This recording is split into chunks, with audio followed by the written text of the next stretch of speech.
Hello friends, this is me Priya and welcome to the daily news analysis. ये मेरा channel है, जिसको नहीं पता है मैं बता दूं, this is Excel learning #Priya Tiwari.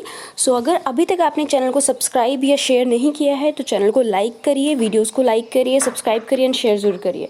सो आज जो हम आपका बेसिक फीचर देखने वाले हैं दैट इज़ DNA। आज हम लोग कवर करेंगे डेली न्यूज़ एनालिसिस एंड इसमें आज हम लोग जो DNA देखने वाले हैं दैट इज़ ऑफ 6 अप्रैल 2021। थोड़ा सा डिले हो रहा है आई नो वीडियोज़ में, बट आई विल ट्राई कि धीरे धीरे आपका जो टाइम है वो मैं फिक्स कर दूँ। रात को 11 बजे के आसपास या 10 बजे के आसपास आपको सारे वीडियोस अवेलेबल हो जाया करेंगे ऑन डेली बेसिस। सो ये बाकी कुछ और कोर्सेज है दैट वी आर प्लानिंग कि हम स्टार्ट करेंगे, बट धीरे धीरे एज पर द जितने लोग इंटरेस्टेड होंगे, ठीक है, we will try to start that soon. So start करते हैं हमारे लेक्चर को। ये मेरे बारे में अगर आप चाहते हैं तो पढ़ सकते हैं। सबसे पहला जो आज का न्यूज़ आर्टिकल है that is Sadabahar. Now Sadabahar news में क्यों है? Kota farmer develops mango variety that bears fruit round the year. अब आपके कोटा फार्मर ने एक आम की ऐसी वैरायटी को डेवलप किया है जो ऑल अराउंड द ईयर आपको फ्रूट दे सकती हैं, ठीक है। अगर आपको पता होगा तो आम की जो वैरायटीज़ होती हैं वो ऑलमोस्ट सिर्फ गर्मी का टाइम होता है जिस टाइम पे आपको उसमें फ्रूट्स देखने को मिल जाएंगे, बट इन्होंने जो वैरायटी डेवलप की है वो ऑल अराउंड द ईयर यानी पूरे साल, होल ईयर अगर आप देख सकते हैं तो यहाँ पर आपको फ्रूट देखने को मिल जाएंगे। अब ये जो फार्मर है आपके कोटा राजस्थान के, इन्होंने इनोवेटिव मैंगो वैरायटी डेवलप की है, ठीक। लगभग आपकी डॉर्फ वैरायटी मानी जा रही है जिसको सदाबहार का नाम दिया गया है। सदाबहार मीन्स क्या होता है?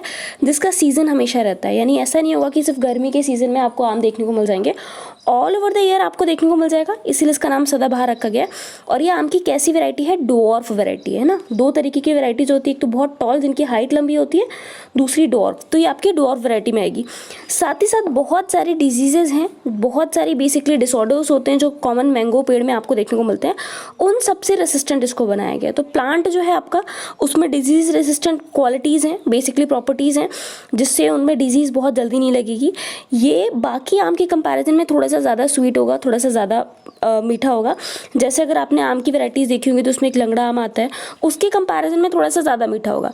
साथ ही साथ क्योंकि ये डॉर्फ वैरायटी है यानी छोटा बेसिक पेड़ होता है और इसी में आम लिख जाएंगे, तो किचन गार्डनिंग में भी आप इसको यूज़ कर सकते हैं, हाई डेंसिटी प्लांटेशन में यूज़ कर सकते हैं। साथ ही साथ आप इसको कुछ सालों तक अगर चाहें तो पॉट में भी उगा के रख सकते हैं, यानी जो गमले होते हैं आप घर पे लगाते हैं उन घर के गमलों में भी आप इसको उगा सकते हैं। नाउ अब इस फ्रूट की फ्लैश की बात करते हैं, यानी जो आम होता है उसको बेसिक आपने इस तरीके का देखा होगा कुछ, है ना। इसके बीच में आपको बीज देखने को मिलता है। जो फ्लैश होता है इसका फ्रूट का, यानी जो इसके साइड में आपको पल्प मिलता है, वो होल ईयर आपको देखने को मिल जाएगा। डीप ऑरेंज कलर का होता है, मीठा होता है। साथ ही साथ फाइबर कंटेंट बहुत ही कम मिलेगा। फाइबर मीन्स जो रेशे निकलते हैं अगर आपने आम खाए होंगे तो वो कंटेंट आपको बहुत कम देखने को मिलता है, जो बाकी वैरायटीज से इसको क्या करता है? डिफरेंशिएट करता है। It is in the process of being registered under the protection of plant variety and farmers right act and ICAR national bureau of plant genetic resources. अब पर्टिकुलर इसको क्या किया जा रहा है, क्योंकि ये नई वैरायटी डेवलप हो चुकी है तो इसका रजिस्ट्रेशन जरूरी है, वरना कल को पता लगा कोई और क्लेम कर देगा। सो इसको अभी प्रोसेस में लाया गया है कि protection of plant variety and जो फार्मर्स राइट एक्ट है या ICAR का जो आपका NBPGR है उसके तहत इसको रजिस्टर किया जा सके एक नई वैरायटी ऑफ आम के तहत। तो दिस इज रिगार्डिंग सदाबहार के बारे में, कहाँ डेवलप हुआ, कैसे डेवलप हुआ, आपको पता होना चाहिए।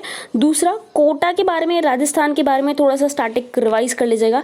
कोटा के आसपास क्या इंपॉर्टेंट जोग्राफिकल फीचर है, क्या इसका बेसिक और इंपॉर्टेंस है, कल्चरल इंपॉर्टेंस क्या है, एंड नेक्स्ट आपकी जो इंपॉर्टेंट बॉडी है जो एज ए होमवर्क आपको बतानी, दैट ICAR क्या है, ठीक है, and NBPGR। So this is important part, kindly keep that in mind.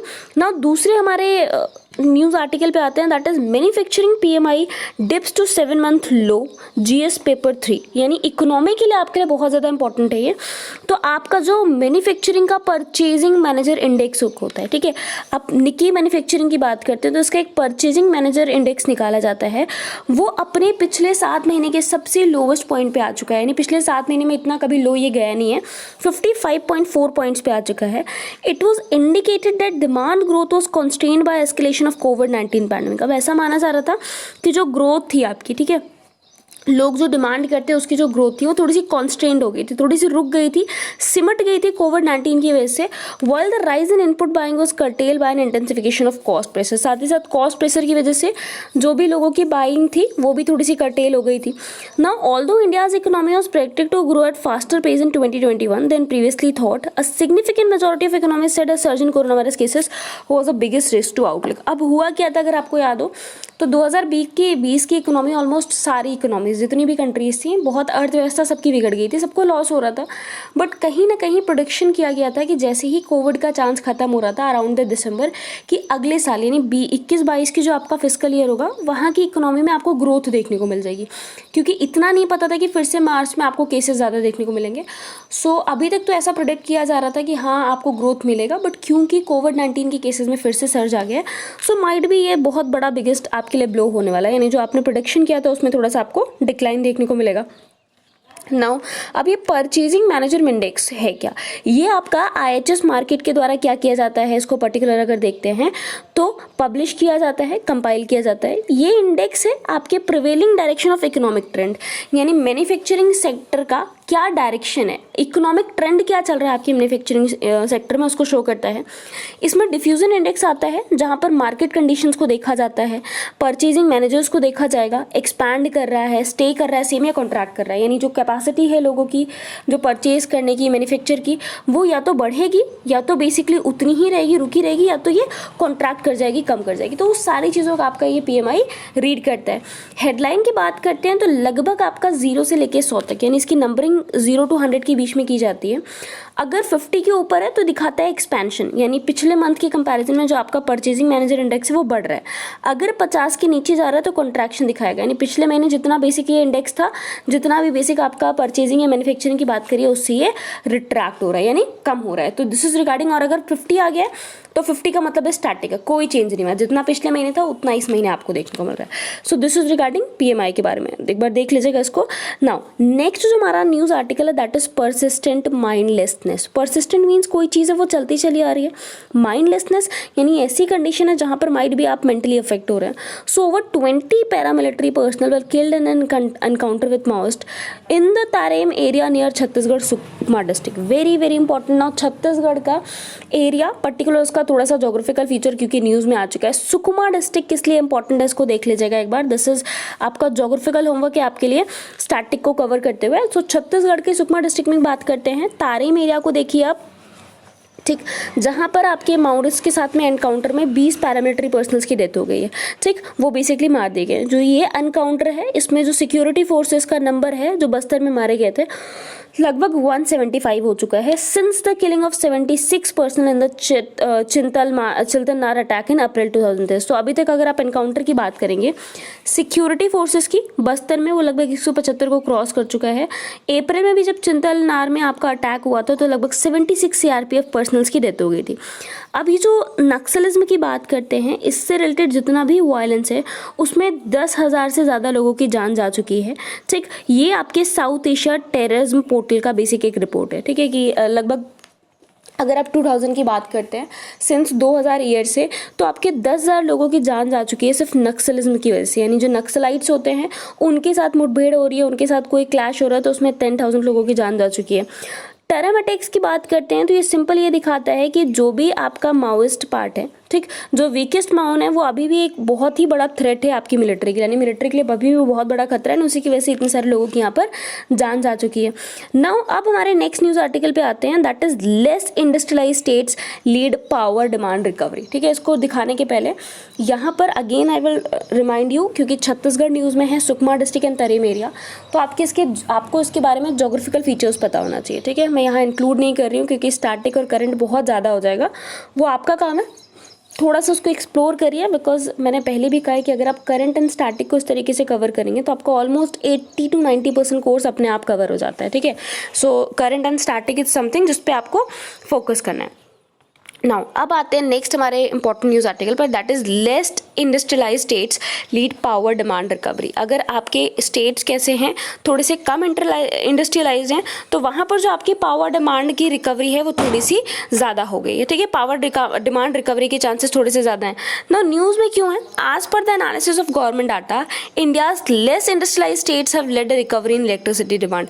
आपकी सरकारी डाटा की बात करते हैं तो उन्होंने आपका क्या देखा है, जो भी एनालिसिस की है उसमें ये पाया है कि जितने भी आपके लेस इंडस्ट्रियलाइज स्टेट हैं वहाँ पर आपको इलेक्ट्रिसिटी डिमांड में एक रिकवरी देखने को मिल रही है। नाउ जो पावर यूज़ है आपका लेस इंडस्ट्रियलाइज स्टेट में, जैसे आप बिहार की बात करिए, छत्तीसगढ़ की बात करिए ईस्ट में, यूपी की बात करिए, पंजाब की बात करिए नॉर्थ में, तो यहाँ पर लगभग 10% as compared to previous year, पिछले साल के कंपैरिजन में 10% का ज़्यादा आपको पार्ट देखने को मिल रहा है, ठीक। Both for the quarter and 6 months ending on March 31, यानी पिछले साल के कंपैरिजन में जो आपका क्वार्टर एंड करिए या फिर 6 महीने की बात करिए, दोनों ही केसेस में 10% की डिमांड आपको ज़्यादा देखने को मिल रही है।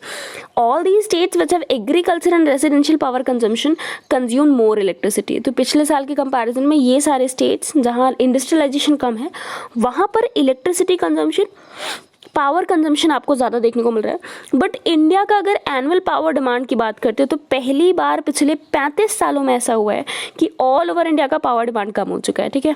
वी ऑल नो रीज़न क्या है, कोविड है ना, इतनी सारी जो एबनॉर्मलिटीज़ है। अगर कुछ रीज़न समझ में नहीं आता है एग्ज़ाम में तो आप लोग आंख बंद करके एक बार ये फॉर श्योर हो सकते हैं कि आधी से ज़्यादा चीज़ों का आपका रीज़न कोविड ही होने वाला है। सो इंडिया की जो पावर डिमांड है पिछले 35 सालों में बहुत पहली बार ऐसा हुआ है कि डिमांड आपकी कम हो चुकी है। नाउ नेक्स्ट पार्ट पे आता है US and China need each other, है ना। ये इंडिया के लिए थोड़ा खतरे की बात है कि यूएस एंड चाइना को एक दूसरे की ज़रूरत आ चुकी है।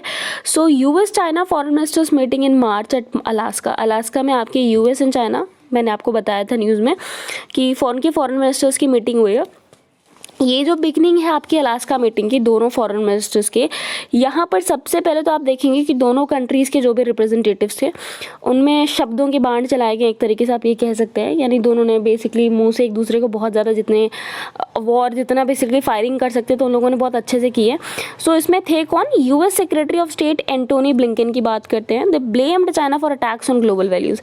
इन्होंने सिंपल कहा है कि आपने ग्लोबल वैल्यूज़ पे अटैक किया है, posing threat to rules-based order that maintains global stability and economic coercion against US allies। तो इन्होंने कहा है कि आप बेसिक हमारे लिए खतरा पोज कर रहे हैं, यानी जो भी हमारा रूल बेस्ड ऑर्डर चल रहा है अंतर्राष्ट्रीय शांति के लिए, अंतर्राष्ट्रीय स्टेबिलिटी के, उसके लिए आप बहुत बड़ा खतरा बेसिक क्रिएट कर रहे हैं, ठीक। किसके अगेंस्ट में अगर आप देखेंगे तो US allies। China countered by strongly opposing US interference in China's internal affairs and asked the US to introspect on its own track record the poor treatment of minorities and criticized US policy seeking military and financial hegemony. अब यहाँ पर आपके China ने कह दिया है कि भाई देखो ऐसा है, आप हम पे बोलने के पहले खुद को देख लो, आपने कोई बहुत अच्छा काम नहीं किया है तो आप हमारे बेसिक इंटरनल अफेयर में, हमारे जो आंतरिक मामले हैं उसमें किसी भी तरीके का इंटरफेरेंस मत करिए। आप खुद को पहले देखिए कि आप किस तरीके से माइनॉरिटी का ट्रीटमेंट करते हैं। साथ ही साथ उन्होंने क्रिटिसाइज किया है कि किस तरीके से यूएस अपनी मिलिट्री एंड फाइनेंशियल सुपीरियरिटी को दिखाने के लिए, यानी अपने आप को मिलिट्री पार्ट में एंड फाइनेंशियल पार्ट में ऊपर करने के लिए आप क्या क्या पॉलिसीज अपनाते हैं। तो ये चाइना का बेसिक रोल था एंड यहाँ पर आपके यूएस का ये रोल था। तो दिस इज इंपॉर्टेंट, ये चीज़ें ध्यान रखिएगा क्या क्या पार्ट यहाँ पर होता चला जा रहा है। Now government amends IBC for MSME resolution, ठीक है। यहाँ पर एक चीज़ और मैं याद दिला दूँ, ये नहीं है कि यूएस एंड चाइना मैंने आपको बता दिया तो ये न्यूज़ बताइए, ठीक है। आपका काम आपको पता है, अलास्का देखिएगा मैप में कहाँ है, क्या इंपॉर्टेंट फीचर है।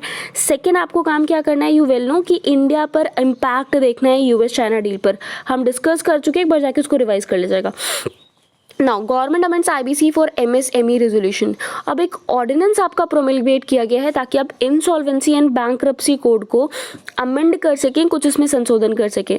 Government has amended the insolvency law to provide for a pre package resolution process for micro small and medium enterprises. आपकी सरकार ने क्या किया है, जो भी इंसॉल्वेंसी लॉ है उसको अमेंड किया है ताकि आप प्री पैकेज रेजोल्यूशन प्रोवाइड कर सकें, जो आपके छोटे मोटे एंटरप्राइजेस होते हैं उनके लिए, माइक्रो स्मॉल एमएसएमईज जिनको कहा जाता है। ये अमेंडमेंट है, ये अलाउ करेगा सेंटर को ताकि जो भी आपका मिनिमम अमाउंट है डिफॉल्ट वैल्यू का वो 1 करोड़ से ज़्यादा ना हो pre package insolvency resolution process में, ठीक। आपका सेंटर के पास बेसिकली ये आ जाएगा पार्ट कि वो नोटिफाई कर सकते हैं मिनिमम अमाउंट डिफॉल्ट वैल्यू के लिए जो 1 करोड़ से ज़्यादा नहीं होगी। सो दिस इज रिगार्डिंग कि आपकी सरकार ने इंसॉल्वेंसी एंड बैंकरप्सी कोड को क्या कर दिया, अमेंड कर दिया है। अब इसमें कहा क्या है, as per the ordinance it is considered expedient to provide an alternative resolution process to ensure quicker and value maximizing outcomes for all stakeholders in manner least disruptive to continuity of their business which preserves job। तो यहाँ पर ordinance के according ये एक particular आपको एक alternative provide करेगा, ठीक है। आपका रेजोल्यूशन जो प्रोसेस होगा ताकि जो भी आपका आउटकम है, जो भी बेसिक आपको मिल रहा है, उसको आप मैक्सिमाइज कर सको, उस वैल्यू को थोड़ा सा ज़्यादा मैक्सिमाइज कर सको, थोड़ा सा क्विकर पार्ट में आप उसको ले सको हर स्टेक होल्डर के लिए, हर उस इंसान के लिए जो आपकी कंपनी से या पर्टिकुलर आपके एंटरप्राइजेस से जुड़ा हुआ है, लीस्ट डिसरप्टिव पार्ट में, यानी जितना कम से कम नुकसान हो सके, साथ ही साथ अपने बिजनेस को कंटिन्यू करते हुए आप जॉब को भी प्रिजर्व कर सको। अब ये जो ऑर्डिनेंस है ये क्या कहता है कि MSMEs are critical for India's economy. अगर आप एमएसएमईज की बात करते हैं तो भारतीय अर्थव्यवस्था के लिए बहुत ज़्यादा क्रिटिकल है। क्यों क्रिटिकल है? क्योंकि ये आपके जीडीपी पे लिए बहुत ज़्यादा इंपॉर्टेंट कंट्रीब्यूशन प्रोवाइड करते हैं। यानी इंडिया के जीडीपी की बात करते हैं तो उसमें बहुत ज़्यादा सिग्निफिकेंट कंट्रीब्यूशन ये प्रोवाइड करते हैं, एम्प्लॉयमेंट देते हैं बहुत ज़्यादा पॉपुलेशन को ना, इसीलिए जॉब सिक्योरिटी की बात की जा रही है कि आप किस तरीके से जॉब को प्रिजर्व कर सकते हैं। साथ ही साथ ये नेसेसरी माने जाते हैं कि अगर किसी स्पेसिफिक रिक्वायरमेंट की बात करते हैं, चाहे वो इंसॉल्वेंसी के रिजोल्यूशन के लिए बात करिए, इन सब के लिए बहुत ज़्यादा बेसिक ये स्पेसिफिक रिक्वायरमेंट है। तो दिस इज रिगार्डिंग किसके बारे में? ऑर्डिनेंस के बारे में, एमएसएमईज के लिए पास किया गया है, कहीं ना कहीं इनको सपोर्ट करने के लिए, क्योंकि इनका रोल जो है हमारे जीडीपी में बहुत ज़्यादा है। एंड अगर आप देखेंगे इनके रोल के अलावा आपको क्या देखने को मिल रहा है कि एक बहुत बड़ी पॉपुलेशन को ये जॉब प्रोवाइड करते हैं। Now government had suspended fresh insolvency proceedings for 6 months from March 25, 2020। आपकी सरकार ने जितनी भी इंसॉल्वेंसी प्रोसीडिंग्स थी ना, आपने लोन लिया हुआ, आप रिपे नहीं कर पाए हैं, तो 6 महीने तक सबको बंद कर दिया गया था जब आपका लॉकडाउन चल रहा था इन्फेक्शन की वजह से। अब ये जो सस्पेंशन था वो आपका 24 मार्च 2021 तक क्या कर दिया गया था? एक्सटेंड कर दिया गया था। यानी अगर आपने पैसे नहीं भी भरे हैं तो भी आपके अगेंस्ट में किसी तरीके की इंसॉल्वेंसी कार्रवाई नहीं की जाएगी। सो दिस इज रिगार्डिंग नए पार्ट के बारे में। नाउ नेक्स्ट जो हमारा न्यूज आर्टिकल है that is Asian desert dust enhances Indian summer monsoon. Very very important part. Asia की जो डेजर्ट की डस्ट है वो इंडिया के समर मॉनसून को एनहांस करने वाली है। क्या है? A new study now details how dust coming from deserts in the west, central and east Asia play important role in the Indian summer monsoon. ये आपकी एक स्टडी आई है जहां पर रिसर्चर्स ने बताया कि किस तरीके से आपकी वेस्ट, सेंट्रल, ईस्ट एशिया से आने वाली डस्ट इंडिया के समर मॉनसून को अफेक्ट करने वाली है। नाउ इंट्रोडक्शन देखेंगे। कार्ल सगन once described Earth as a small speck of dust, a seemingly insignificant tiny particle। अब आपके कार्ल सगन की बात करते हैं तो उन्होंने इंडिया को, बेसिकली दुनिया को क्या कहा था? ये आपका स्मॉल स्पेक है, किस चीज़ का? आपके डस्ट का है, जहाँ पर आपको बहुत छोटे छोटे इनसिग्निफिकेंट टाइनी पार्टिकल्स मिल जाएंगे। बट इन डस्ट के पास पावर बहुत ज़्यादा होती है, इनक्रेडिबल पावर है ना। आप आराम से गाड़ी चला रहे हैं, आपकी आँख में अगर वही डस्ट आ जाती है तो तबाही हो जाती है ना। बेसिक पता नहीं आप भी रहेंगे कि नहीं, सामने वाले को तो पता ही नहीं है। सो सिंपल पार्ट है कि वो जो डस्ट होता है उनके पास पावर बहुत ज़्यादा होती है। ये मॉनसून को इन्फ्लुएंस कर सकता है, हरिकेन कॉज कर सकता है, साथ ही साथ आपके रेन फॉरेस्ट को फर्टिलाइज भी कर सकता है। अब रिवर्स इफेक्ट की बात करते हैं। ये तो कुछ आपने देखे इफेक्ट। रिसर्चर्स ये भी एक्सप्लेन करते हैं कि किस तरीके से जो इंडियन समर मॉनसून है इस पर रिवर्स इफेक्ट देखने को मिल रहा है। ये आपके विंड्स को इंक्रीज कर सकता है वेस्ट एशिया में, ताकि ज़्यादा से ज़्यादा डस्ट प्रोड्यूस हो, और ज़्यादा डस्ट प्रोड्यूस हो जाए ना। ये जो डस्ट स्टॉर्म होते हैं जो आपके डस्ट से आते हैं, when lifted bye strong winds can absorb solar radiation and become hot. जब ये आपके डस्ट डेजर्ट से क्या होते हैं, लिफ्ट होते हैं, ऊपर की तरफ उठते हैं स्ट्रॉन्ग विंड के द्वारा, तो ये बहुत सारी सोलर रेडिएशन को अब्जॉर्ब करेंगे, हीट को अब्जॉर्ब करेंगे एंड बहुत ज़्यादा गर्म हो जाती है। नाउ ये आपको थोड़ा सा पार्ट देखने को मिल रहा है। ये आपकी अफ्रीकन डस्ट है, ये आपकी अरेबियन डस्ट आप देख सकते हैं। यहाँ से समाल विंड्स आ रही है, ये आपकी ईरानियन डस्ट है। तो हर जगह से डस्ट होके बेसिक आएगा क्या, ये यहाँ पर कैरी होके आ जाएंगी, ऊपर उठेंगे, गर्म हो गया, और ये इंडियन समर मानसून को क्या करने वाली है, अफेक्ट करने वाली है। Now this can cause heating of atmosphere, change air pressure, wind circulation pattern, influence moisture transport and increase precipitation. अब यहाँ पर आपको क्या देखने को मिल रहा है, ये आपके एटमॉस्फेयर को और ज़्यादा से ज़्यादा हीट कर देंगे, ठीक है, एयर प्रेशर को चेंज करेंगे, विंड का जो सर्कुलेशन पैटर्न है वो चेंज हो जाएगा। आपका जो बेसिकली अगर ट्रांसपोर्ट की बात करिए या प्रेसिपिटेशन या रेनफॉल की बात करें तो उसमें आपको इन्फ्लुएंस देखने को मिल जाएगा। नाउ ये जो आपका स्ट्रॉन्ग मानसून होता है ये आपका ट्रांसपोर्ट कर सकता है एयर वेस्ट एशिया में and again pick up a lot of dust. यहाँ पर ये आपका क्या करेगा, जितना भी एयर होगा उसको वेस्ट एशिया तक ट्रांसपोर्ट करेगा, उसके बाद बहुत सारी डस्ट को फिर से उठा लेगा ना। विंड आपकी चल रही है, रिमेंबर, वो अपने साथ बहुत सारी चीज़ें कैरी कर सकती है। तो जो स्ट्रॉन्ग मानसून है वो आपकी एयर को ट्रांसपोर्ट करेगा वेस्ट एशिया में एंड वेस्ट एशिया से फिर आपकी डस्ट कैरी हो जाएगी। ना यहाँ पर आपके रिसर्चर्स कहते हैं कि ये आपका पॉजिटिव फीडबैक लूप है। क्यों? Not just the dust from middle east, west Asia, the Iranian plateau also influence the Indian summer monsoon. अब ऐसा नहीं कि जो ये आपकी मानसून, आपकी जो विंड्स जा रही हैं वो आपकी मिडल ईस्ट की डस्ट को अफेक्ट करेगी। ये ईरानियन प्लेटो की बात करते हैं तो वहाँ के थ्रू आपके इंडियन समर मानसून को भी अफेक्ट करने वाली, जैसा अभी आपने देखा है कि यहाँ से ईरानियन डस्ट किस तरीके से आएगी एंड भारत के समर मानसून को भी अफेक्ट कर देगी।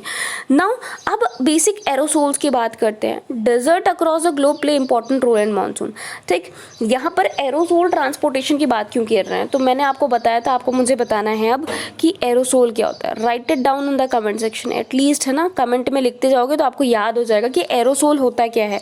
किसी दो पार्टिकल का शायद कॉम्बिनेशन होता है, क्या होता है ना, मैंने कुछ तो बताया था, शायद याद आ जाए, नहीं आएगा तो कोई बात नहीं, गूगल बाबा हैं आपके, एक बार उसको सर्च करिए, क्योंकि जब आप एक चीज़ सर्च करते हो तो क्या कहती हूँ मैं, बार बार आपको बहुत सारी चीज़ें दिख जाती ना, तो एक वर्ड सर्च करने के लिए शायद आपको 4 वर्ड याद आ जाए। नाउ एरोसोल ट्रांसपोर्टेशन की बात करते हैं। ऑल ओवर द वर्ल्ड जितना भी ग्लोब में आपको डेजर्ट मिलेगा, यहाँ पर आपको बहुत इंपॉर्टेंट रोल प्ले करते हैं मानसून में। कैसे? जो डस्ट एरोसोल्स होते हैं डेजर्ट से, वेस्ट चाइना की बात करिए, जैसे तकला मकान डेजर्ट अगर आप देखते हैं, गोबी डेजर्ट की बात करिए, ये ईस्टवर्ड बेसिकली क्या करते हैं, ट्रेवल करते हैं। ये ईस्ट डायरेक्शन में जाएंगे ईस्टर्न चाइना की तरफ, एंड यहाँ पर वहाँ का east Asia summer monsoon affect कर देता है। सो ये आपका इंपॉर्टेंट पार्ट है कि किस तरीके से जो आपकी डस्ट की विंड है वो आपका अफेक्ट करने वाली है। किस चीज़ को अफेक्ट करेंगे अगर आप देख सकते हैं तो आपके मानसून पैटर्न को, इंडिया के मानसून पैटर्न को। अब क्योंकि यहाँ पर हमने आपकी डस्ट को देख लिया, हमने आपके बेसिकली मानसून पैटर्न को देख लिया, सो आपके लिए एक और इम्पॉर्टेंट आर्टिकल है, जितने भी इंपॉर्टेंट डेजर्ट्स हैं आपके वर्ल्ड के वो आपको सारे के सारे इसमें मार्क करने हैं। Important desserts of the world आपको मार्क करने हैं मैप पे। तकला मकान एंड गोबी डेजर्ट तो आप देख चुके हैं, बाकी जो आपके और डिजर्ट्स हैं वो भी आपको मार्क करने हैं। ठीक है, चाहे कालाहारी देखिए, चाहे नामीबिया, सारे डिजर्ट्स आपको मार्क करने हैं। नाउ नेक्स्ट पार्ट पे आते हैं, जो आपका south west United states and कुछ स्मॉल डेजर्ट्स हैं वो आपके नॉर्थ अफ्रीकन मानसून को अफेक्ट करते हैं, यानी अलग अलग डेजर्ट अपने आसपास के इलाकों को। तो जो आपका साउथ वेस्ट यूनाइटेड स्टेट का है वो नॉर्थ अफ्रीकन मानसून को अफेक्ट करेगा। नाउ अब एंथ्रोपोजेनिक डस्ट जो व्हीकल से होते हैं, माइनिंग या कंस्ट्रक्शन, क्या ये मानसून को अफेक्ट कर सकते हैं? एंथ्रोपोजेनिक होता है, एंथ्रो मीन्स ह्यूमन, पोजेनिक मीन्स क्या हुआ, जो ह्यूमन के द्वारा प्रोड्यूस किया जा रहा है, यानी वो डस्ट जो आपकी व्हीकल की बात करिए, माइनिंग की बात करिए, माइनिंग के बाद आप देखेंगे कंस्ट्रक्शन की बात करिए, क्या ये आपके मानसून को अफेक्ट करता है?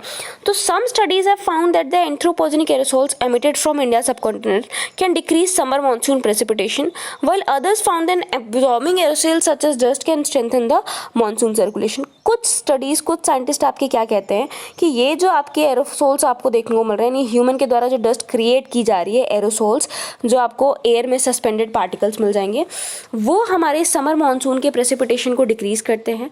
बट कुछ की अगर माने तो उनके अकॉर्डिंग क्या होता है, जो एरोसोल्स होते हैं वो क्या करेंगे, आपके मानसून के सर्कुलेशन को स्ट्रेंथन करेंगे, थोड़ा सा स्ट्रॉन्ग कर देंगे। नाउ हमें डस्ट को क्यों स्टडी करना, मतलब इतनी सारी चीज़ें हैं दुनिया में, हम धूल बैठ के पढ़ रहे हैं, व्हाट इज दिस।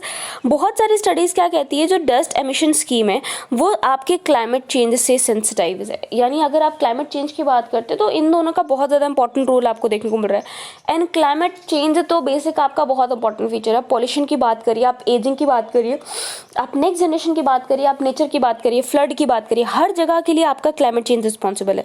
सो अब पर्टिकुलर आपके मैकेनिज्म को समझने के लिए, आपके डस्ट के अफेक्ट को समझने के लिए क्या प्रभाव है, ताकि आप मॉनसून सिस्टम को बेसिक समझ सके आपके ग्लोबल क्लाइमेट चेंज के पार्ट में, हमें डस्ट को स्टडी करना बहुत ज़्यादा इंपॉर्टेंट हो जाता है।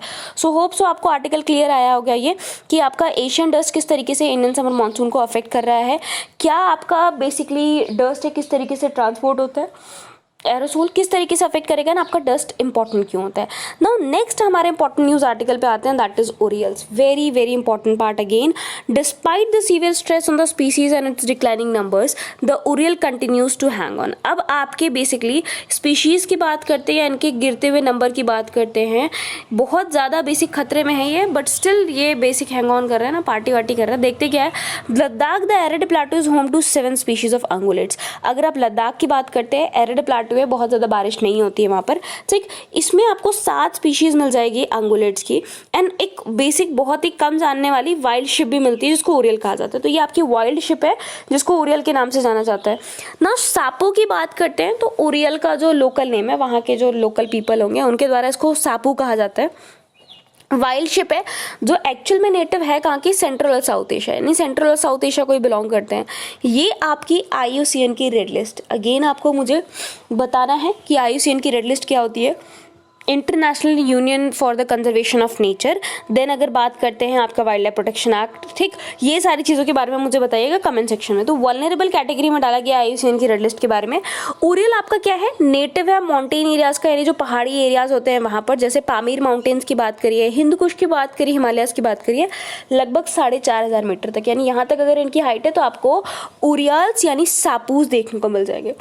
ठीक, आज बहुत इंटरेस्टिंग बेसिकली लेक्चर है, बहुत सारा होमवर्क मिल रहा है मुझे, बट मुझे पता आप लोग कुछ भी नहीं करोगे, है ना। जितना इंटरेस्टिंग मैं हूँ आप देते रहो होमवर्क, हमें पढ़ने से मतलब नहीं है ना, होमवर्क क्या करेंगे करके। तो यहाँ पर इसके पहले आपने क्या देखा है, आपको डेजर्ट्स मार्क करने थे। अब आपको इंडिया की इंपॉर्टेंट बेसिकली कुछ नहीं हो पाएगा तो नॉर्दर्न पहाड़ियों को मार्क कर लीजिएगा। आपने मार्क किया हुआ है, बहुत लोगों ने मुझे दिखाया था भेज के, बट बाकी जिसने नहीं किया वो काइंडली इसको मार्क करके एक बार रिवाइज कर ले। तो जितनी इंपॉर्टेंट माउंटेन्स है, पामीर, हिंदकुश, हिमालयस आपको मिल रहा है, उसको एक बार आपको मार्क करना है। नाउ नेक्स्ट पार्ट पे आते हैं, ये नॉर्थ ईस्टर्न ईरान में कहाँ कहाँ इनका डिस्ट्रीब्यूशन मिलेगा ओरियल का। नॉर्थ ईस्ट ईरान देखिए, Afghanistan, Turkmenistan, Tajikistan, Uzbekistan, south western Kazakhstan की बात करिए जो आपके पाकिस्तान के नॉर्थ एरिया में मिल जाएगा। लद्दाख की बात करते हैं नॉर्थ ईस्टर्न इंडिया में, तो आपको ये मिल जाएगा। यहाँ पर ग्रासलैंड आपको ज़्यादा प्रेफर करते हैं, यानी जो आपका ग्रासलैंड का एरिया है वहाँ पर ये ज़्यादा रहते हैं। ओपन वुडलैंड की बात करिए, यानी जो जेंटल स्लोपों का बहुत ज़्यादा बेसिकली है ना, ढलान नहीं होगी जहाँ पर, वहाँ पर ये देखने को मिल जाएंगे। जो कोल्ड एरिड जोन्स को, यानी जहाँ पर वेजिटेशन बहुत कम होता है ना, पेड़ पौधे बहुत कम होते हैं, उसको इनहैबिट करते हैं। अब इसकी इंप्रेसिव साइज़ की बात करते हैं तो इनका हॉर्न बेसिकली बहुत ज़्यादा इंप्रेसिव होता है। इनके जो सींग की बात करेंगे, जो अभी आपने देखा था स्पीशीज़ में, आपको फिर से दिखा दूँ, बहुत ज़्यादा इंप्रेसिव पार्ट इनके जो सींग होते हैं वो फॉर्म करते हैं। नाउ नेक्स्ट पार्ट अगर आप देखेंगे तो यहाँ पर और क्या इंपॉर्टेंट पार्ट देखने को मिल रहा है, that is instead the study their rivals postures, sizing them and usually the one with an inferiority complex gives way. अब यहाँ पर आपको देखने को मिल रहा है जो राइवल का पोस्चर होता है, या फिर पर्टिकुलर आपके टोन की बात करिए जो इनके लिए बेसिकली गिव वे देता है। डेंजर्स की बात करते हैं, स्पीशीज का जो प्रेफरेंस है, अंडुलेटिंग मेडोज की बात करिए वो उनको वल्नरेबल बना देता है, यानी स्नो लेपर्ड की बात करिए, बहुत सारे वॉल्व्स की बात करिए, स्ट्रे डॉग्स की बात करिए, बट ह्यूमंस के पार्ट में भी आपको वल्नरेबल मिल जाएंगे। हंटिंग के समय ये आपका बहुत बड़ा थ्रेट है, क्योंकि ट्रेन आपका बेसिकली फेवर करता है, urial is ideal for growing crops, rearing sheep and goats and building military and tourism infrastructure. क्यों पर्टिकुलर आप देखना क्या है, क्योंकि लोग यहाँ पर कहेंगे कि हम भाई यहाँ पर क्या करेंगे, आपकी क्रॉप्स को उगाएंगे, शिप को रेयर करेंगे, गोट को रेयर करेंगे, मिलिट्री बिल्डअप करना है, टूरिज्म इंफ्रास्ट्रक्चर बनाना है, तो हंटिंग के चांसेस और बढ़ते चले जा रहे हैं। ये सारी जो एक्टिविटीज़ है वो आपकी ओरल पॉपुलेशन को कट करती चली जा रही है, ठीक है, उनके जो नंबर्स है वो कम होता चला जा रहा है। एंड बहुत सारे जो हर्ड्स आपको देखते हैं, जैसे 15 आइसोलेटेड फ्रॉम अदर्स इस फॉर्म में आपको देखने को मिल जाएंगे, यानी छोटे छोटे ग्रुप्स में आपको देखने को मिल जाएंगे, तो खतरा और ज़्यादा बढ़ जाता है। सो दिस इज रिगार्डिंग किसके बारे में, आपके ओरियल्स के बारे में, जो आपको कहाँ मिल जाएंगे, आपके हिमालयन या थोड़े बहुत माउंटेन रीजन्स पे, जो पहाड़ी इलाके होते हैं वहाँ पर आपको मिलते हैं। नेक्स्ट जो आपका न्यूज़ आर्टिकल है that is climate change shrinks marine life richness near equator. आपको जो क्लाइमेट चेंज है वो आपकी मरीन लाइफ के रिचनेस को क्या कर रहा है, श्रिंक कर रहा है, कम कर रहा है इक्वेटर के पास में।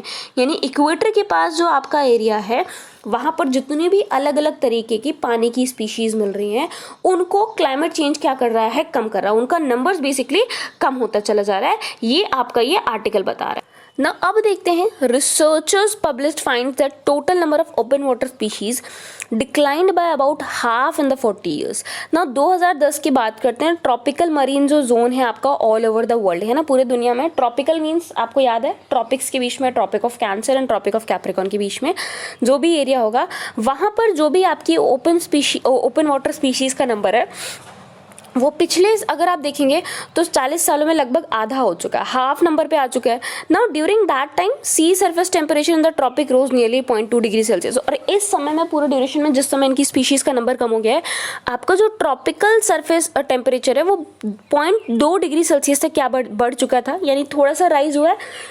एंड उसमें इतनी सारी स्पीशीज़ की जान चलेगी। और अभी हम लोग काम कर रहे हैं कि आपके टेम्परेचर को कम कर सकें, बट स्टिल बहुत ज़्यादा अटेन नहीं कर पा रहे हैं। Now there is mounting evidence that the warming of waters due to climate change may be taking a large toll. अब यहाँ पर आपको पता लग रहा है, आपके आइलैंड्स कोस्ट की बात करिए, ग्लोबल लेवल पे बात करिए, तो ये बहुत ही इंपॉर्टेंट पार्ट माना जा रहा है कि शायद क्लाइमेट चेंज ही आपका वो रीज़न है जो क्या कर रहा है, पानी को गर्म कर रहा है। पानी के वार्मिंग की वजह से क्या आपको देखने को मिल रहा है कि आपकी जो स्पीशीज़ का वो नंबर है वो कम होता चला जा रहा है। So this is regarding climate change के बारे में।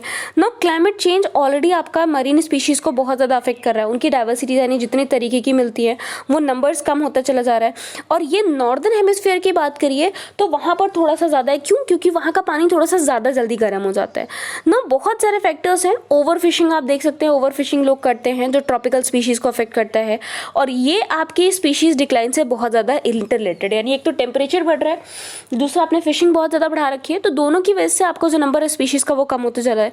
फिश स्पीसीज़ की डाइवर्सिटी की बात करते हैं तो ये या तो प्लेटू को देखिए या तो डिक्लाइन, दोनों आपका पर्टिकुलर 20 डिग्री सेल्सियस पे आपको कम देखने को मिलता है।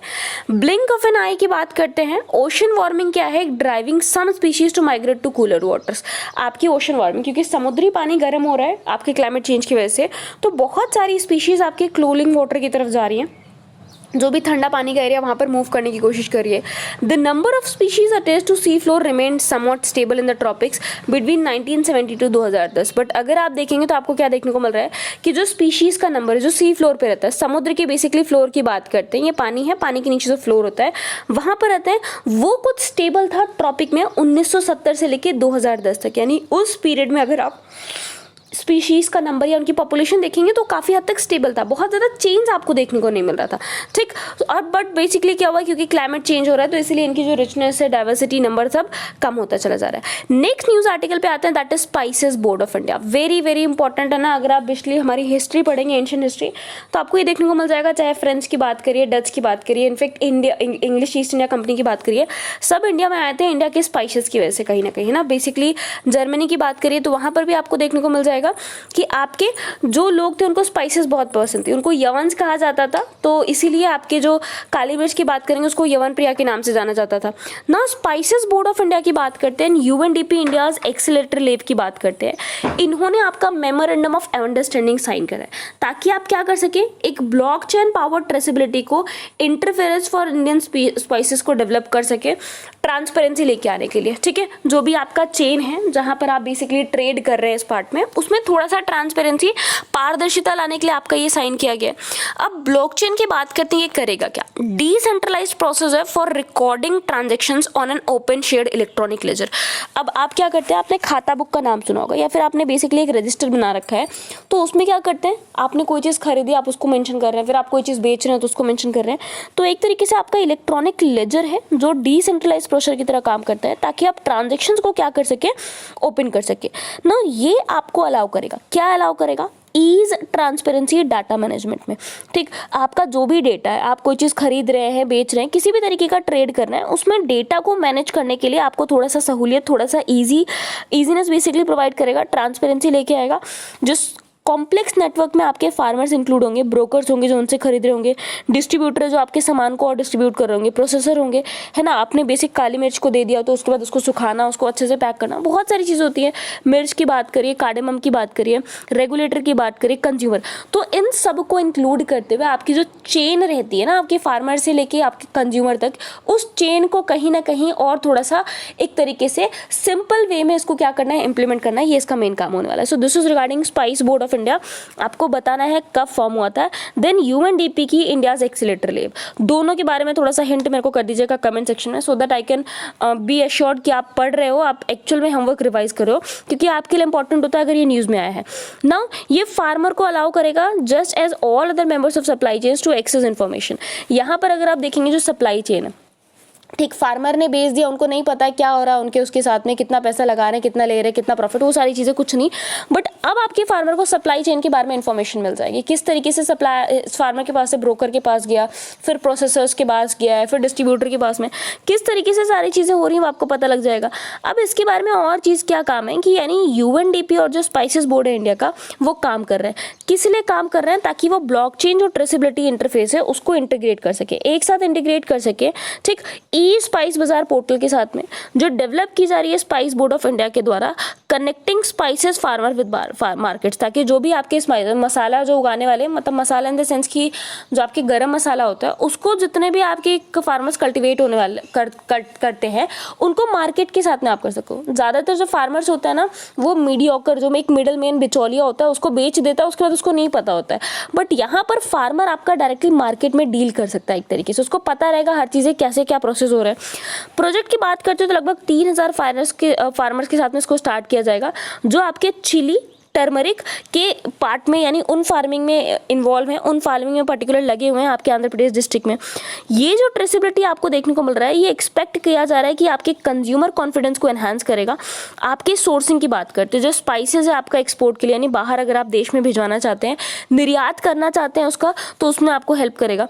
अगर आप सक्सेसफुल तरीके से इसको डेमोन्स्ट्रेट करते हैं तो बोर्ड आपका क्या करेगा, एक्सपैंड कर देगा जो भी आपका रिच है, यानी जो मेजर स्पाइसेस हैं आपकी कंट्रीज के, उसको पर्टिकुलर कहीं ना कहीं दूसरे पार्ट के साथ में आपको एक्सपोर्ट करिए, मार्केट करिए, सेल करिए, इनके साथ में लिंक करेगा, आपका मार्केट को थोड़ा सा एक्सपैंड कर देगा ताकि आप क्या कर सके, इस पूरे प्रोसेस से बेसिक बेनिफिट हो सके। और ये आपका पार्टनरशिप के थ्रू होगा, यूएनडीपी के बेसिकली एक तरीके से सपोर्ट के थ्रू होगा। सो दिस इज रिगार्डिंग किसके बारे में, आपके स्पाइसेस के बारे में।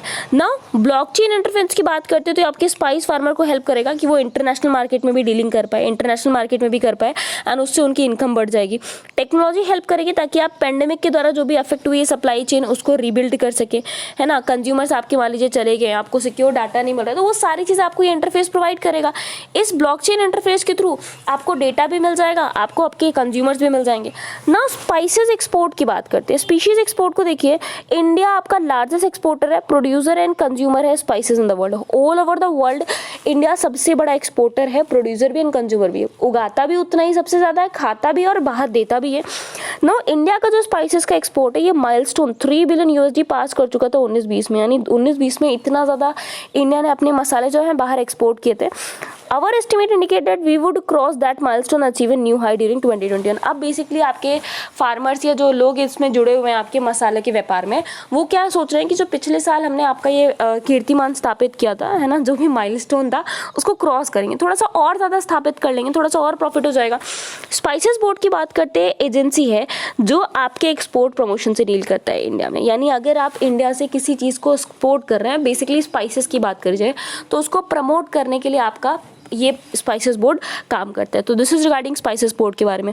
नेक्स्ट पार्ट देखते हैं अभी ज़रूरत क्या है आपको। Changing order in the global species and food sector has increase. अब आपका जो भी ऑर्डर है, ग्लोबल स्पाइसेस की बात करिए, फूड सेक्टर की बात करिए, तो यहाँ पर आपका ऑर्डर चेंज हो रहा है जिससे इसकी डिमांड बढ़ गई है। डिमांड के कारण आप इसमें वैल्यू ऐड कर सकते हैं, पहले जो चीज़ आपकी 5 की थी आप उसको 15 के बेच सकते हैं। क्वालिटी सर्टिफिकेट आप प्रोवाइड कर सकते हैं। फूड सेफ्टी के लिए आपके ट्रेसेबिलिटी सिस्टम को आप क्या कर सकते हैं, इंप्लीमेंट कर सकते हैं, ताकि स्पाइसेस को आप थोड़ा सा और ज़्यादा पर्टिकुलर एनहांस कर सके, वैल्यू ऐड कर सके, ऐड करके उसको बाहर बेच सके। ये आपके इम्यूनो बूस्टिंग का भी काम करेगा, यानी आपकी इम्यूनिटी को क्या करेगा, बूस्ट भी करेगा। अगर आप सपोर्ट प्रोवाइड कराना चाहते हैं स्टेक होल्डर्स को, सेक्टर्स के साथ ही साथ अगर आप स्ट्रेंथन करना चाहते हैं सप्लाई चेन को, ताकि आप पोजीशन जो भी इंडिया में है premier distribution clean and safe spices के लिए टू द वर्ल्ड आप प्रोवाइड कर सके। अब स्पाइसेस बोर्ड के बारे में है ना, अब आप लोग होमवर्क नहीं करोगे, मुझे पता है, कमेंट में नहीं लिखोगे, तो थोड़ा सा यहाँ पर मैंने इंक्लूड कर दिया है कि स्पाइसेस बोर्ड क्या है। आपकी इंडिया की बात करते हैं, जो जितने भी 5 कमोडिटी बोर्ड्स काम करते हैं ministry of commerce and industry के तहत, उसमें एक आपका स्पाइसेस बोर्ड भी है, ठीक। It is autonomous body. कैसी है, ऑटोनोमस, खुद से काम करती है, खुद की वर्किंग खुद देख रही होती है, सिर्फ एक्सपोर्ट प्रमोशन को छोड़कर, जहां पर 52 शेड्यूल स्पाइसेस आपकी डाली गई हैं। डेवलपमेंट ऑफ कार्डेमम को, जो छोटी और बड़ी इलायची होती है, उसको भी इसमें इंक्लूड किया गया है। So this is regarding spices board, this is regarding whole article. In case अगर मेंस में आंसर आता है तो अब भी आई थिंक सो, है ना, एज पर मी अब आप लिख सकते हैं स्पाइसेस के बारे में, ठीक। क्या है पर्टिकुलर इंडिया में स्पाइसेस का रोल, इंटरनेशनल व्यापार की बात करिए, इंटरनेशनल ट्रेड की बात करिए तो उसमें इंक्लूड कर सकते हैं। नाउ एडवांस चैफ टेक्नोलॉजी की बात करते हैं। आपके DRDO ने एडवांस चैफ टेक्नोलॉजी को डेवलप किया ताकि आप नेवल शिप को बचा सके मिसाइल अटैक से। जो भी आपके नेवल शिप होते हैं उनको मिसाइल अटैक से बचाने के लिए इनको क्या किया गया, इंक्लूड किया गया। ये है क्या, ये passive expendable electronic counter measure technology है। ठीक है, पैसिव है, एक्सपैंड करने वाली इलेक्ट्रॉनिक बेसिक अगर आप देखेंगे तो काउंटर मेजर टेक्नोलॉजी है जो पूरी दुनिया में यूज करी जा रही है आपके नेवल शिप को प्रोटेक्ट करने के लिए, कि अगर एनिमी का कोई रडार है, रेडियो फ्रिक्वेंसी की बात करिए, जो मिसाइल सीकर्स होते हैं उनसे आप अपने नेवल शिप को बचा सके। ये जो इंपॉर्टेंस है आपका डेवलपमेंट का, ये किस फैक्ट पे लाई करता है कि very less quantity of chaff material deployed in the air act as decoyed to deflect enemies missiles for a safety of the ships. अगर आप देखेंगे तो बहुत ही कम आपको क्वालिटी में चैप मटेरियल देखने को मिल जाता है जो आप डिप्लॉय कर देते हैं, जो क्या कर सकता है आपके शिप को एनिमी की मिसाइल से बचा सकता है ना। डिफेंस लेबोरेटरी की बात करते हैं जोधपुर, जो आपकी डीआरडीओ की एक लेबोरेटरी है, वहां पर इसके 3 वेरिएंट्स को इंडिजिनस रूप से डेवलप किया गया, यानी इंडिया में ही डेवलप किया जा रहा है, किसी की कोई हेल्प नहीं ली जा रही है, तो वहां पर इसको डेवलप किया जाएगा। शॉर्ट रेंज चैफ रॉकेट की बात करते हैं, मीडियम रेंज की बात करते हैं, लॉन्ग रेंज, तो ये 3 तरीके के रॉकेट आपके डेवलप किए गए हैं। ठीक, ताकि आप इंडिया नेवी की जो भी क्वालिटेटिव रिक्वायरमेंट है उसको फुलफिल कर सके। ठीक है, इंडियन नेवी की जो रिक्वायरमेंट है उसको फुलफिल कर सके। डेवलपमेंट की बात करते हैं, जो आपका एडवांस चैफ टेक्नोलॉजी है डीआरडीओ लैब के द्वारा, ये पर्टिकुलर आत्मनिर्भर भारत की तरफ एक स्टेप है ना। ऑब्वियसली बात है, आप ये टेक्नोलॉजी इंडिया में लेके आ रहे हैं, बाहर बनी बनाई थी आप खरीद लेते, बट नहीं, आपको आत्मनिर्भर भारत को, सेल्फ रिलायंट इंडिया को बेसिकली प्रमोट करना है, एंड उसी पार्ट में आपको देखने को मिल रहा है। डीआरडीओ ने बेसिकली एक्सपर्टीज हासिल की है to meet the futuristic threat, ताकि आप फ्यूचरिस्टिक थ्रेट को क्या कर सके, मीट कर सके अपने एडवर्सरीज से। इसीलिए यहाँ पर आपको ये पार्ट देखने को मिल रहा है।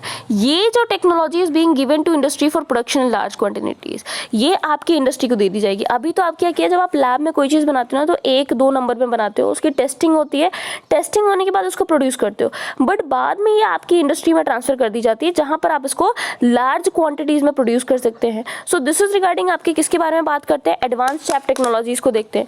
ये जो आपकी एडवांस टेक्नोलॉजी है, ये क्या करेगा, इंडियन नेवल शिप को क्या करेगा, हेल्प करेगा, ताकि आप किसी भी मिसाइल को काउंटर अटैक कर सको। नाउ अब हमारे नेक्स्ट न्यूज आर्टिकल पे आते हैं, that is integrated health information platform, IHIP की बात करते हैं। सो आपके जो यूनियन मिनिस्टर हैं हेल्थ फैमिली वेलफेयर के, उन्होंने आपका IHIP जो प्लेटफॉर्म है उसको लॉन्च कर दिया है। ये प्लेटफॉर्म क्या है, नेक्स्ट जनरेशन थोड़ा सा रिफाइंड वर्जन लाया गया है। अभी जो आपका integrated disease surveillance program use हो रहा है, ठीक है, प्रेजेंटली अभी हम लोग आपका एक प्रोग्राम यूज करते हैं, that is integrated disease surveillance. Integrated means क्या होता है, बहुत सारे डिजीजेस का एक साथ कॉम्बिनेशन आपको देखने को मिल रहा होगा। Disease we all know, and इसका सर्वे किया जाता है, यानी बहुत सारे डिजीजेस का एक साथ एक सर्वे किया जाता है, उसको सर्विलेंस पे रखा जाता है, उसकी निगरानी की जाती है, एंड दैट इज IDSP। इसी को चेंज करके इसी का थोड़ा रिफाइंड वर्जन लाया गया है, that is IHIP। Now India पहला कंट्री है वर्ल्ड में जो आपका अडॉप्ट करने वाला है इस तरीके का एडवांस डिजीज सर्विलेंस सिस्टम। ये जो आपका नया वर्जन होगा, इसमें डेटा एंट्री आपको देखने को मिल जाएगा, ताकि इंडिया की डिजीज का जो सर्विलेंस प्रोग्राम है आप उसको मैनेज कर सके। ठीक है, जो भी आपका डेटा एंट्री होगा उसको, मतलब जितनी अलग अलग डिजीजेस हैं उससे रिलेटेड जितना भी डेटा है वो आपको ऑनलाइन स्टोर करके दे दिया जाएगा, तो उसको आप कहीं पर भी बैठ के क्या कर सकते हैं, एक्सेस कर सकते हैं, एंड इस प्रोग्राम में आप उसको मैनेज भी कर सकते हैं। नाउ नेक्स्ट पार्ट क्या है, इसमें लगभग 33 डिजीजेस को इंक्लूड किया गया है जिसको आप ट्रैक कर सकते हैं, यानी डिजीज के बारे में जो भी इंफॉर्मेशन है वो आप देख सकते हैं। पहले इसमें सिर्फ 18 डिजीजेस थी, अब इसको इंक्रीज करके 33 कर दिया गया। It shall ensure near real time data in digital mode having done away with the paper mode of working. यहाँ पर अगर आप देखेंगे तो आपका जो रियल टाइम डेटा होता है डिजिटल मोड में ना, आपको मान लीजिए कोई चीज़ है फाइलों में आपने स्टोर करके रखी हुई है, रिटन फॉर्म में रखा हुआ है, तो आपको ढूंढने में टाइम लगेगा। वहीं अगर वर्ड फाइल होती है तो आप तुरंत क्या करते हैं, Ctrl+F एंड तुरंत आपको चीज़ें मिल जाती हैं। तो डिजिटल मोड में जब आपको डेटा मिल जाएगा तो आप उसको थोड़ा सा इजीली ट्रैक कर पाएंगे। नाउ ये वर्ल्ड का सबसे biggest online disease surveillance platform होने वाला है। रिमेंबर दैट इंडिया का जो प्लेटफॉर्म, ये प्रोग्राम है आपका जो बना रहे हैं हम, ये दुनिया का सबसे बड़ा ऑनलाइन डिजीज सर्विलेंस प्रोग्राम है। ये आपका नेशनल डिजिटल हेल्थ मिशन के साथ में लाया जा रहा है, कंपैटिबल है उसके साथ में, ताकि जितनी भी डिजिटल इंफॉर्मेशन सिस्टम है वो आपको मिल जाए कहीं पर भी अगर आप एक्सेस करना चाहें ऑल ओवर द इंडिया। ये जो रिफाइंड आपका IHIP है, ये ऑटोमेटेड डाटा प्रोवाइड करता है, बहुत ही बड़े स्तर पे आपको हेल्प करेगा रियल टाइम बेसिक कोई भी चीज़ लेने में। मान लीजिए किसी भी ठीक है, पॉलिसी मेकिंग की बात करिए, अगर सरकार को हेल्थ से रिलेटेड कोई पॉलिसी लेके आनी है, कोई पॉलिसी स्कीम बनानी है, तो आप करेंगे क्या? क्योंकि आपको ऑनलाइन सारा डेटा मिल जा रहा है, तो आपको सिंपल क्या करना है, उस पर क्लिक करना, देखना अच्छा ये डिजीज़ का स्टेटस चल रहा है, इस स्टेट में ऐसा, यहाँ पर ऐसा है, इस डिजीज़ के इतने नंबर हैं, ये डिजीज़ के नंबर कम हो रहे हैं, तो आप उसके अकॉर्डिंग पॉलिसीज़ बहुत ईजिली बना सकते हैं। ठीक, तो अगर आप इन सारी चीज़ों को डिजिटाइज कर दे रहे हैं यहाँ पर, तो आपको एक बहुत अच्छा ब्लो मिल जाएगा। आप एनालिसिस करना चाहते हैं, कलेक्शन करना चाहते हैं, कुछ भी करना चाहते हैं रिसर्च के काम में, तो आपको हेल्प करेगा ये। साथ ही साथ जो भी आपकी हेल्थ इंफॉर्मेशन सिस्टम है, ठीक है, केस बेस्ड इंफॉर्मेशन को देखिए कि कोई पर्टिकुलर केस आ गया किसी बीमारी के रिकॉर्डिंग, कुछ भी एनी सॉर्ट ऑफ केस, ठीक, तो उसको आप डील कर सकते हैं, एनालिटिक्स देख सकते हैं, एडवांस विजुअलाइजेशन कैपेबिलिटी। नाउ ये आपको क्या करेगा, रिपोर्ट्स पर्टिकुलर प्रोवाइड करेगा मोबाइल पे या किसी भी और इलेक्ट्रॉनिक डिवाइस पे। साथ ही साथ आपकी जो इन्वेस्टिगेशन एक्टिविटीज होती हैं उसको मॉनिटर और इनिशिएट किया जा सकता है इलेक्ट्रॉनिक पार्ट पे, है ना। अब आपको बेसिक फिजिकल तरीके से इसको एक्सेस करने की जरूरत नहीं है, आप डिजिटली इसको एक्सेस करके अपने सारे पार्ट्स को फुलफिल कर सकते हैं। तो बहुत ही अच्छी स्कीम है आपकी integrated health information platform, and दुनिया का सबसे बड़ा इस तरीके का प्लेटफॉर्म आपको देखने को मिल रहा है। Now it can easily be integrating with other ongoing surveillance program while having the feature of addition of special surveillance module. यहाँ पर और भी बहुत सारे सर्विलेंस प्रोग्राम आपके होंगे जिसमें स्पेशल सर्विलेंस मॉड्यूल्स को इंक्लूड किया जाएगा। ऑथेंटिक डाटा आपको प्रोवाइड कर दिया जाएगा डायरेक्टली विलेज, ब्लॉक या किसी भी लेवल से, है ना। गांव में आपने एक्सेस किया, ऑनलाइन डिजिटल प्लेटफॉर्म में एंटर कर दिया, आप कहीं पर भी एक्सेस कर सकते हैं। ये आपका ग्रास रूट हेल्थ केयर के थ्रू हेल्प करेगा। जो भी आपके वर्कर्स होंगे, टैबलेट्स प्रोवाइड मान लीजिए कर दी जा रही है, उसके बाद आप उसको एक्सेस करते जाइए, डेटा कलेक्ट करते जाइए, उसको फिलफिल करते जाइए। पीएचसी की बात करिए, ठीक, किसी भी लेवल पर अगर आप देखेंगे तो सिटीजन जिनको हेल्थ केयर की जरूरत है, डायग्नोस्टिक लेव की बात करिए, वो सारा डेटा, कोई टेस्ट कर रहे हैं, कोई नया तरीके का टेस्ट आया है, कोई ऑपरेशन किया है, किसी भी तरीके का डाटा सब आपको एक्सेस मिल जाएगा। ये जो आपका डिजिटल सर्विलेंस प्लेटफॉर्म है ये हेल्प करेगा ताकि वन हेल्थ अप्रोच को आप बेसिकली एक्सेस कर सके ना। ऑब्वियस सी बात है, एक जगह पर मुंबई में किसी ने कोई सर्जरी करी है, कोई ट्रांसप्लांटेशन किया है, ऑर्गन ट्रांसप्लांटेशन किया है, बहुत ही अच्छा ही हो गया, यूनिक हो गया, उसकी सारी इंफॉर्मेशन आप चेन्नई में बैठ के एक्सेस कर सकते हैं। कैसे? इस वन हेल्थ अप्रोच के थ्रू। ठीक, ये जो पोर्टल है आपका बहुत ही बड़ा रिसोर्स की तरह काम करेगा। अगर आप किसी भी तरीके से रिस्पॉन्स मेजर की काम करते हैं, सिर्फ प्रोग्रामिंग के लिए नहीं बल्कि डिजीज प्रायोरिटाइजेशन के बेसिस पर भी। सो दिस इज आपका IHIP के बारे में बहुत इंपॉर्टेंट है। नाउ नेक्स्ट हमारे न्यूज आर्टिकल पे आते हैं, that is tribunal reforms. Very very important. आपको पहले मुझे कमेंट सेक्शन में बताना है कि ट्राइब्यूनल्स एक्चुअल में होते क्या है। मैंने आपको बताया था आपके ट्राइब्यूनल, वाटर ट्राइब्यूनल्स की भी बात की थी, तो ट्राइब्यूनल होते क्या है, ठीक, थोड़ा सा मैं आपको ब्रीफ कर दूं। आपका जो कोर्ट होता है ना, आप हाई कोर्ट की बात करिए, डिस्ट्रिक्ट कोर्ट की बात करिए, सबऑर्डिनेट कोर्ट होता है। इसके अलावा अगर जजेस कहीं पर बैठ के किसी भी फैसले, किसी भी पर्टिकुलर मैटर पर अगर डिसीजन ले रहे हैं, निर्णय ले रहे हैं, तो आपका ट्राइब्यूनल का काम करेगा। नो ट्राइब्यूनल रिफॉर्म्स ऑर्डिनेंस लाया गया है 2021। ये क्या है पर्टिकुलर? सेंटर ने आपका प्रोमलगेट किया है ट्राइब्यूनल रिफॉर्म ऑर्डिनेंस। यहाँ पर लगभग 9 लॉज आपको देखने को मिल रहे हैं, 9 कानून है, एंड सेंटर ने रिप्लेस कर दिया जो आपके एग्जिस्टिंग अपीलेट अथॉरिटीज थी। ठीक, जो भी पावर्स थे आपके हाई कोर्ट के पास में, जो ऑर्डिनेंस के थ्रू या ट्राइब्यूनल रिफॉर्म्स की बात करते हैं ऑर्डिनेंस के थ्रू, उसको यहाँ पर प्रोमलगेट किया जा रहा है। अब ये लॉज कौन कौन से जो यहाँ पर लाए गए हैं?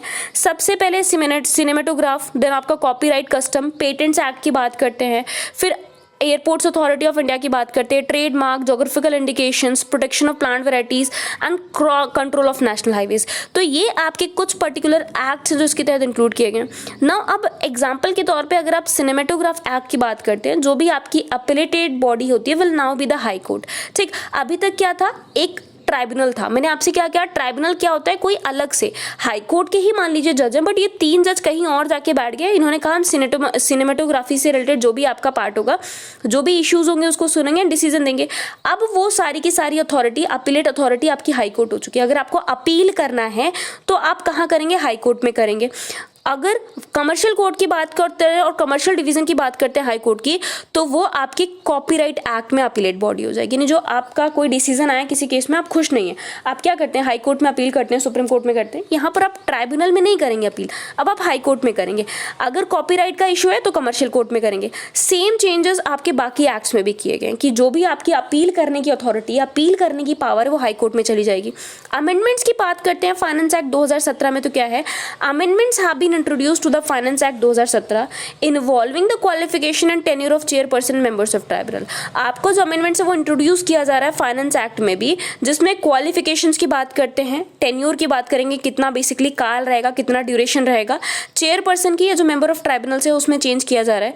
टेन्योर जो है आपके चेयरपर्सन का, ट्राइब्यूनल की बात करते हैं तो उनके जो चेयरपर्सन होंगे उनका जो टर्म है, कार्यकाल है, वो 4 साल के लिए किया जा रहा है और टिल द एज ऑफ 70, यानी या तो वो 70 साल के पहले हो जाए या तो 4 साल पहले पूरे हो जाए। जो भी पहला उनका पूरा हो जाएगा उसी टाइम पे उनको रिटायर कर दिया जाएगा।